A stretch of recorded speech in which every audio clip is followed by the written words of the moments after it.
Et puis, donc, vous arrivez au port de Callao.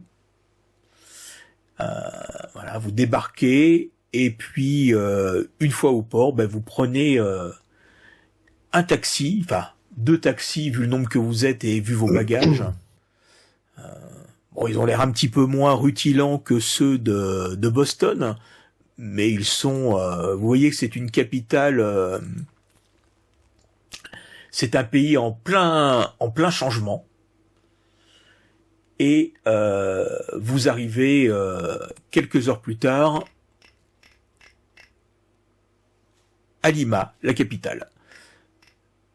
Donc Alfred vous a réservé des chambres au Grand Hôtel Bolivar, qui est le nouvel hôtel qui est construit depuis quelques années, un hôtel moderne. Alors je vais vous le trouver, le Grand Hôtel Bolivar. Oui, il est très beau cet hôtel. Une grande coupole intérieure, très très beau. Ah oui, c'est Pas mal. donc il a cet hôtel Bolivar a été construit donc en 1924, nous sommes en 1928 maintenant, et c'était pour fêter le centenaire de l'indépendance de la bataille de Ayacucho qui a marqué l'indépendance du Pérou.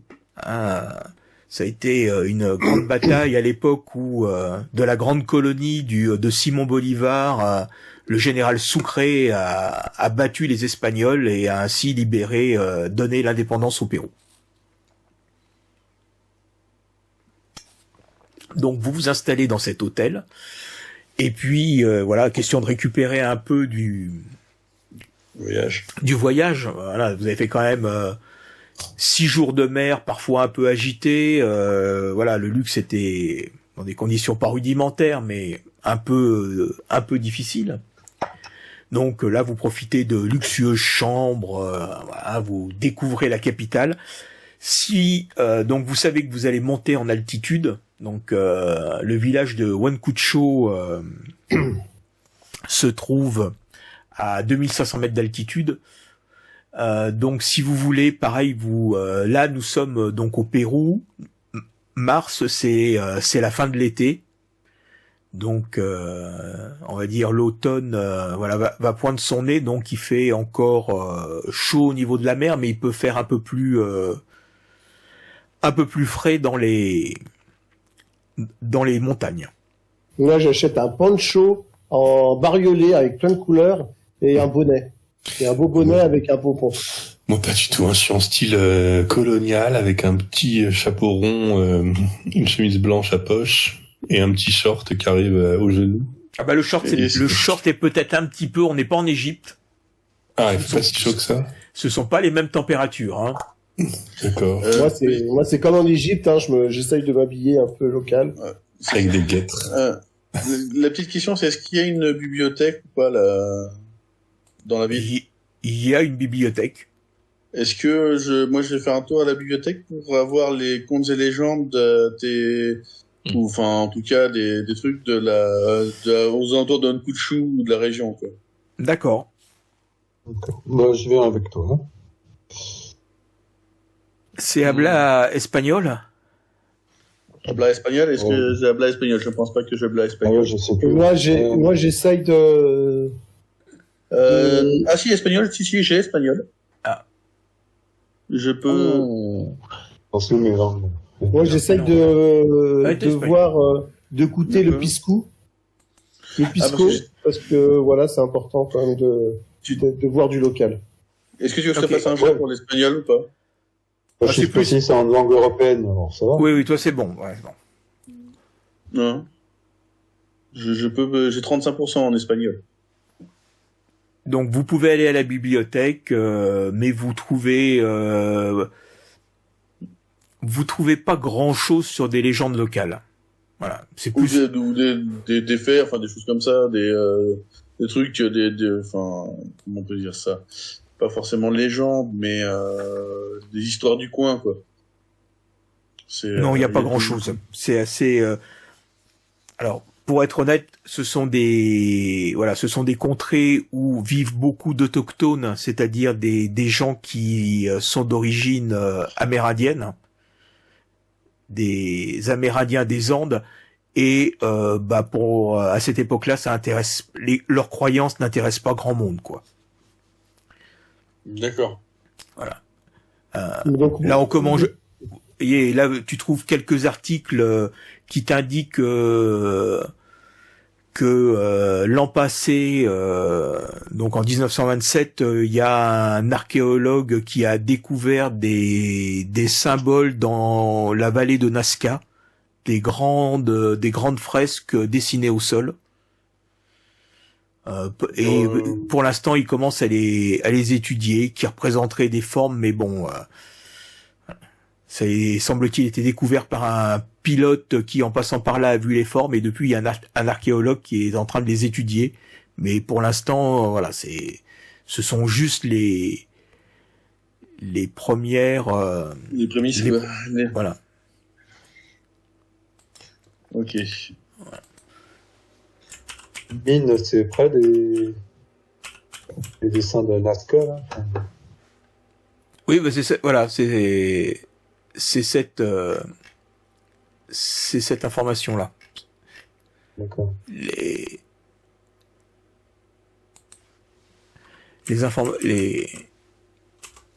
Alors, ce que vous apprenez aussi à la bibliothèque, hop.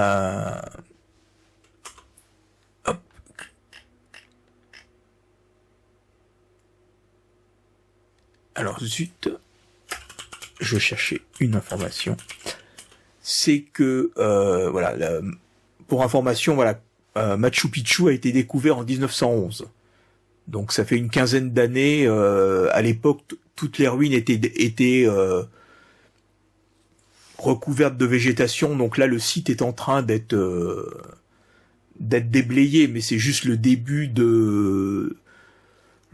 des fouilles, et on s'intéresse pas forcément encore beaucoup à toutes ces légendes. Mmh.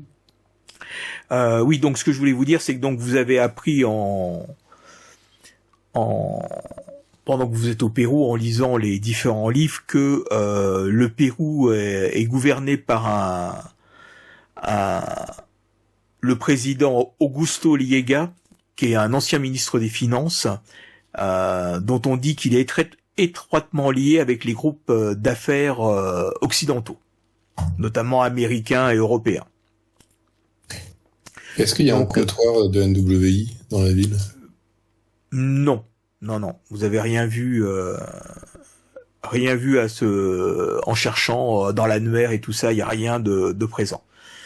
Donc ce pouvoir, en fin de compte, c'est un système, on va dire, dictatorial, qui a supprimé un peu les oppositions, en s'appuyant sur les forces armées péruviennes pour faire régner la loi, et avec la bienveillance de l'Église catholique, qui voyait d'un très bon œil un gouvernement un peu respectueux des traditions. Les quelques opposants ont été exilés à l'étranger, si bien qu'il y a pas mal de groupes d'opposition qui sont entrés dans la clandestinité, et voilà. Donc cela explique pourquoi l'armée patrouille beaucoup dans les campagnes, et voilà. Il faut se méfier des voyages, parce qu'on dit qu'il y a des bandits, mais qui sont aussi des opposants qui attaquent les voyageurs. Moi, je demande, On nous a déjà fait le coup. je demande au mec de l'hôtel, J'avoue. comment on peut aller justement à la destination qu'on veut aller. Parce qu'il faut... Donc effectivement, le gardien des clés de l'hôtel, en chef, voilà. Vous avez réservé quand même, Alfred vous a réservé de bonnes chambres, donc vous êtes quand même des clients occidentaux, américains, donc tout le personnel est au petit soin pour vous. Donc vous dire, mais écoutez, j'ai déjà eu des groupes qui sont venus pour aller visiter cette mine. Écoutez, louer un taxi c'est un peu difficile, mais soit vous pouvez louer un petit camion qui pourra vous emmener là-bas. Bon, il faut faire attention, les routes sont un peu difficiles. Mais bon, c'est une possibilité. Donc, soit il y a une ligne de bus qui vous emmène là-bas, je crois, 2 fois par jour. Un petit camion, c'est où qu'on peut s'en procurer un? Il vous donne l'adresse. Voilà, vous pouvez l'acheter. Pour vous, ça sera pas très très cher. Sous-entendu Est-ce qu'on avec. peut voyager avec nos armes? Oui. Comme la dernière fois. Comme la dernière. Donc je demande aux autres, on va acheter le camion ou on y va par les transports locaux? Moi, ces problèmes de sécurité, ça m'échaude un peu. Est-ce qu'on peut pas essayer de voir s'il n'y a pas une compagnie de sécurité ou à la police locale s'ils peuvent nous accompagner? Alors, je sais pas. là, non bizarrement, il y a O'Brien et Ashton qui te regardent en disant. Oui, là, vous avez de drôles d'idées. C'est pas nous la sécurité. A priori, Monsieur O'Brien sait conduire un camion. La dernière fois, on s'est fait attaquer par, je sais pas, un groupe entier de mecs, on pouvait rien faire. Ouais, mais là, d'après moi, là, oui, enfin, ouais, on aura soit la possibilité de tomber sur des rebelles, soit sur la police, et la police, ça va plus. Non, la police n'est jamais bon dans les affaires. Bon, cependant, plutôt qu'on achète un camion, ce sera plus simple pour. Après, je suis complètement à votre idée. Je m'en remets à vous. Alors, okay. Eh bien, c'est décidé. On va louer un petit camion alors. Ouais. Je vais demander aussi à la personne de l'hôtel. Donc, je lui demande juste des. Qu'est-ce qu'il faut acheter comme vêtements, s'il faut mieux acheter des trucs chauds, froids. Voilà, donc il te dit qu'effectivement il vaut mieux acheter quelques vestes en laine ou en poils de fourrés avec des poils de lama qui sont bien chaudes, et voilà, les nuits sont très fraîches en altitude quand même. Hein. D'accord. Donc moi j'ai pris un poncho mais tout bariolé. Hein. Je suis bariolé avec mon bonnet, c'est super. On peut aussi définir une stratégie d'approche. Est-ce qu'on est attendu? Est-ce qu'ils ont accepté notre demande du Boston? Oui, ton patron il a envoyé la lettre. Oui, mais est-ce que du coup, quelle réponse on a reçue? Est-ce qu'on est attendu? Le temps, le village est reculé, donc la poste a pris plusieurs semaines. Hein. Donc elle allait plus vite que nous quand même sur le voyage. Comment dire? Le camp sera prévenu de votre arrivée. Le courrier va arriver en même temps que nous. Voilà, mais par contre le journal n'a pas reçu la réponse avant votre départ. Avant d'y aller. Ok. Et on prend aussi un peu de vivre. Ouais, il y aura chaud et de quoi se nourrir. Attention. De vivre, pas d'alcool. Monsieur Brian. Une petite larme de schnapps pour se réchauffer. Non, parce que moi, parce que vous voyez, j'essaye là non, je prends du loco, moi, là. J'essaye de tester l'alcool local. Vous tombez dans le bizarre, là, quand même. Pourquoi? L'aventure, c'est l'aventure, il faut... J'ai rien contre une petite larme de ce qui pourrait éventuellement nous réchauffer. Voilà. Non. C'est la tequila, non? Oui, dans le tequila, oui. Mescal. Ouais, c'est ça. Moi, je dirais, restons sur ce qu'on connaît. C'est de la chicha de Mora au vin. Ça doit être bon, ça. Ouais. De la chicha de Mora au vin. C'est une boisson traditionnelle. Du Masato au maté. Moi, pendant qu'il règle tous ces détails-là, je Je prends Je me renseigne quand même sur la composition de l'alcool quand même parce que. Ouais, je me renseigne sur l'actualité du Pérou. Est-ce que les journaux parlent éventuellement de la NWI ou Non. de choses Non, localement, voilà. Rien. Non. Et les tremblements de terre, tout ça, enfin. Ils ont eu lieu, voilà, il n'y a pas... Je suis à il y a l'affût de l'actualité s'il y a des choses D'accord. intéressantes. Bah, tu fais un petit test de quoi, de bibliothèque, oui. Bah, c'est comme si je te le donnais, là, hein.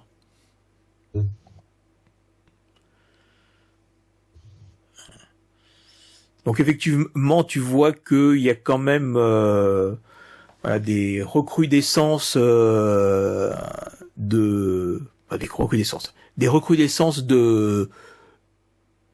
j'allais dire, de petites escarmouches avec des rebelles dans le secteur.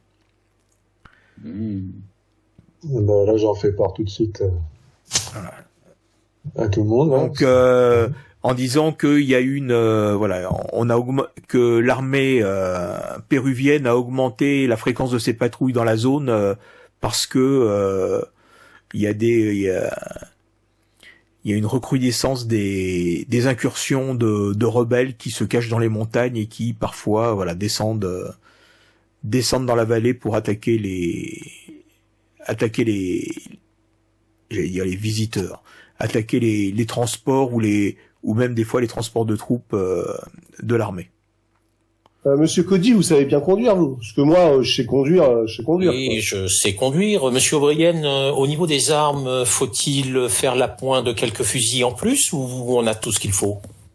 Moi, je pense que tout le monde a ce qui... Moi, j'ai une arme de poing, je crois que... Oui, moi aussi, j'ai une arme de poing, moi, ça me suffit, puis j'ai mes poings. Moi, j'ai mon fusil de chasse. Oui, je pense que ça suffira, tout le monde a... Vous avez suffisamment de munitions? Si on tombe dans un groupe rebelle, je sais pas si Prenez-en un peu plus, on sait jamais. On sait jamais avec les rebelles, hein. Non, c'est pas un peu compliqué. Nous ne sommes pas venus faire la guerre. C'est pas un peu compliqué d'acheter des munitions au Pérou quand même. On va peut-être. Écoutez, on est au Pérou. Je pense qu'on peut trouver un magasin. Pour des fusils de chasse, ça se trouve. Voilà. Voilà. Mieux vaut être prudent. On peut rencontrer sur la route. J'achète un peu de munitions. Je vais faire les emplettes avec un peu de munitions. Des lamas énervés, ça arrive. Des Dahu dans la montagne, on va rencontrer. Hein. Parce que juste comme ça, je sais conduire, mais pas. Voilà quoi. Non, mais à l'armée, je conduisais des transports de troupes. Donc c'est vous qui allez conduire, Monsieur Cody. Oui, je peux conduire. Les chameaux, je suis très bon pour monter des chameaux, mais... C'était pas vous, Monsieur O'Brien, qui était... vous étiez doué en conduite de moto, non? Moto, pas, on va pas dire... Je sais conduire des motos, oui. Ah. On va pas dire que je sois... bon non plus. Ouais. Ouais, c'était pas le moment, donc... Non, mais voilà, c'était un peu... Tu aurais pu dire, comment ça s'appelle, je prends une moto aussi, hein, donc. Non, on va tous dans le petit camion. Oui. Enfin, je prends quand même un camion conséquent avec le nombre qu'on est, quoi. Oui, ce que je me demande, c'est quand les moi, j'ai entendu dire que l'argent, c'était pas un problème. Donc, je prends un des camions. Ça, c'est pas tombé dans l'oreille d'un sourd. Donc, du coup, moi, je prends un beau camion, quand même. On soit quand même assez confortable. Oui, enfin, voilà.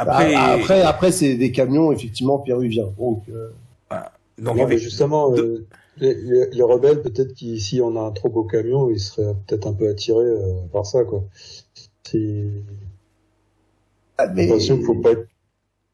Ouais, mais alors s'il y a des courses poursuites, voyez-vous, si on prend une merde, on va pas pouvoir les. Enfin, c'est à voir, comme vous voulez.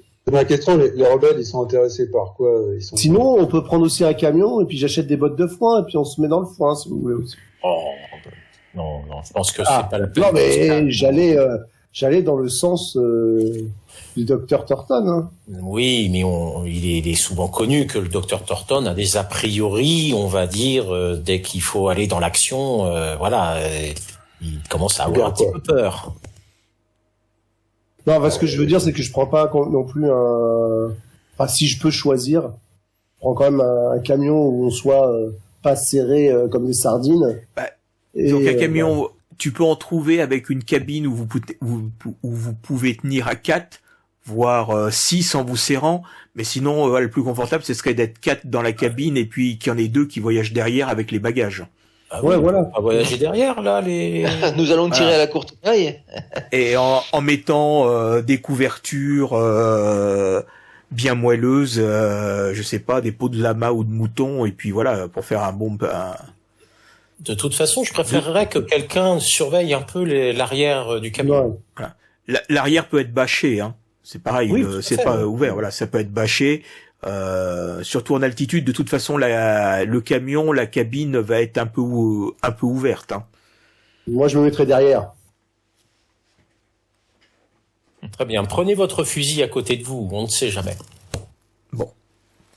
Donc, je pense que tout le monde va garder son fusil près de lui.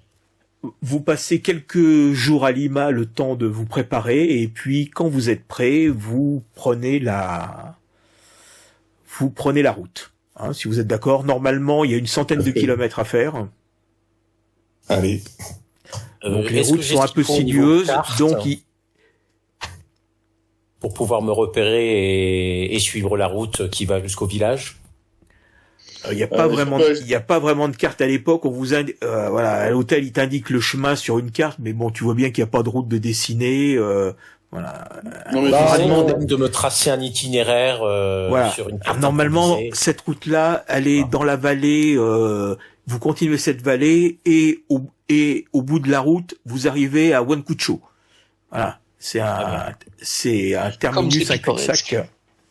La question c'est, est-ce qu'on peut quand même prendre des cartes de la région, si jamais? Oui, tu peux en prendre, mais elles sont pas forcément très très détaillées. Non, mais c'est vu que je suis censé passer pour un archéologue. Oui. Ouais, autant essayer d'en prendre un peu plus détaillé pour, signaler des trucs, des machins, pour voir ce qu'on peut trouver. Tout à fait. Donc moi je me mets bien derrière, je prends une bouteille d'alcool et je prends de quoi manger pour grignoter le temps. Bon, ça va être du temps. Pour quoi, une cahuète, quoi. On va t'appeler. Ouais, des cahuètes, et puis un peu d'alcool, comme ça, on peut se faire passer le temps. Est-ce que tu peux pas qu'on prenne un jeu de cartes aussi pour faire passer le temps? Non, parce que ça, alors là, ça va être horrible, parce qu'on va être travaillé dans tous les sens. Donc, pas qu'il se tout le monde derrière. Contact, et puis en route. Voilà. Donc vous partez de bon matin, voilà, au début la route, vous êtes dans la vallée. En camionnette. Bicyclette. Non, en camionnette. Si on tombe sur des rebelles, est-ce qu'il faut, est-ce qu'ils en veulent, ils en vaudront notre argent, ou plutôt est-ce que en tant que touriste américain, on est précieux? On s'adaptera, monsieur. Vous êtes déjà envisagé notre enlèvement? On va s'adapter, n'ayez pas peur. Regardez-le. Regardez le paysage, il est magnifique, le paysage. La belle montagne. Voilà. N'ayez pas peur, tout de suite. Allez au WC avant. Allez au WC avant. Comme ça, au moins. Je ne permets pas. Bon. Bon, un peu dépité, je m'assois dans le camion. Donc après avoir quitté la plaine côtière au pied de la cordillère des Andes, la route s'élève rapidement dans la vallée et passe ensuite sans transition à la région montagneuse, aux gorges profondes qu'enjambent des ponts inquiétants. Oh quoi? Aux gorges profondes? Oui. Bon, ils m'ont l'air solides, ces ponts. Allez, on y va.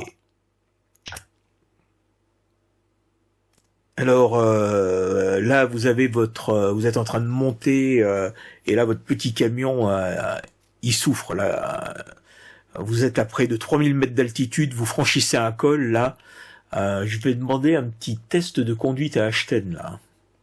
Ah, tout de suite, les grands mots. Conduite.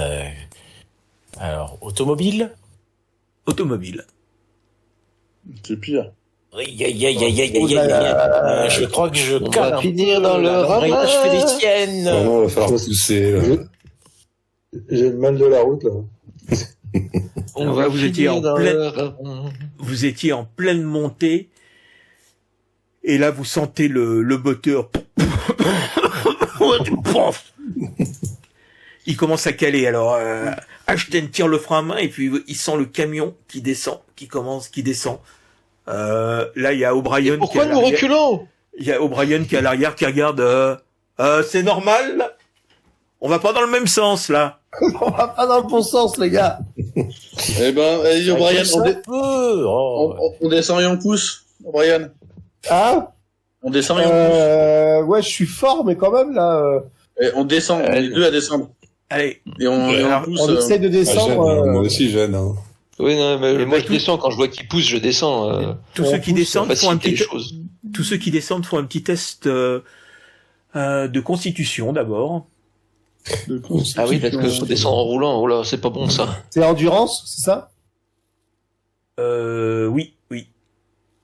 Bon, bah, réussi. Là, le camion est pas arrêté là. Et là, Non, non, il est en train il est en- de descendre, là. Ah non, je descends pas. Hein. aïe, aïe, aïe, aïe, aïe, aïe, Aïe, aïe, aïe, aïe, aïe. Le professeur Young. Évidemment. Ça dépend. Il descend, mais il descend complètement, le professeur Young. On vous avait dit pas après 2 verres de schnapps. Il est plus rapide que le Ah, camion. aïe, aïe, aïe, aïe, Le professeur Young se lève de son siège, ouvre la portière prêt à descendre. Et alors là, il a la tête qui tourne. Il a l'impression de... Il n'arrive plus à respirer et il tombe en arrière et il s'évanouit. Oh putain. Oh, C'est un médecin. Ah, merde, c'est- Le mal de l'altitude. On est à combien donc- là, peut dire? Voilà, et tous les autres, est-ce que vous pouvez me faire un test d'athlétisme? Vous avez, vous sentez bien que l'air est beaucoup plus rare. Hein. Vous peinez à respirer, mais bon, voilà, vous attrapez tous un côté du camion et vous essayez de le freiner. C'est où athlétisme? Donc O'Brien, Action.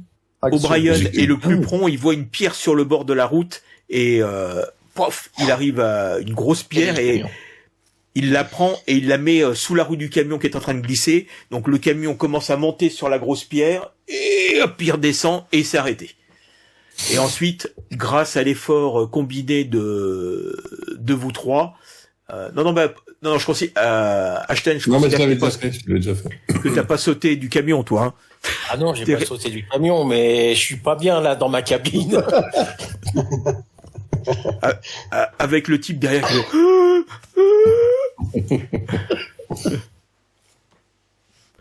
Et donc, bon, vous avez arrêté le camion, et puis là, Ashton redémarre le camion qui arrive en tout sautant à se remettre en marche, enfin le moteur, et puis en le poussant, vous arrivez à terminer la dizaine de mètres qui vous séparent du haut du col.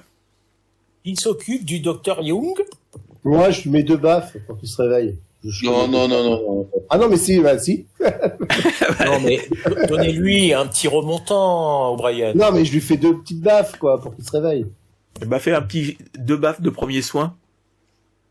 Ah oui. Alors, premier soin, c'était où ça? Il faut se remettre là. Premier soin, c'est sous savoir-faire, sous pratique artistique. Ah, le premier soin. C'est la 3e en partant du fin. Loupé. Oui. Ouais, bah, faut pas laisser un ancien boxeur donner des claques pour réveiller quelqu'un. C'est pour ça que j'essaie de l'arrêter. Non, mais vous allez trop fort, là. Ah bon? C'est comme ça que Oui. je faisais, moi. C'est probablement l'altitude. Le professeur Young est complètement blanc, il a le visage complètement blanc, enfin le docteur Young. Et par contre, on voit très très bien la marque de la grosse paume et des 5 doigts de O'Brien sur sa joue. Ça, bizarrement, elle est très très marquée. Mais ça doit être le contraste. Hein. Ouais, mais ça va, lui, il le verra pas. Mais je risque d'avoir la joue chaude. Mais laissez-le, il faut juste qu'il reprenne sa respiration. Il respire, donc. Voilà. Oui, il respire. Et puis, en fin de compte, dès que vous avez passé le col et que vous êtes redescendu un petit peu, voilà, Moi, je me remets en derrière. Voilà. L'oxygène est un petit peu plus présent et notre brave Dr Young reprend ses esprits. Oh, mais que m'est-il arrivé, Scheisse? Je me sens tout engourdi et j'ai la joue chaude. Qu'est-ce qui s'est passé?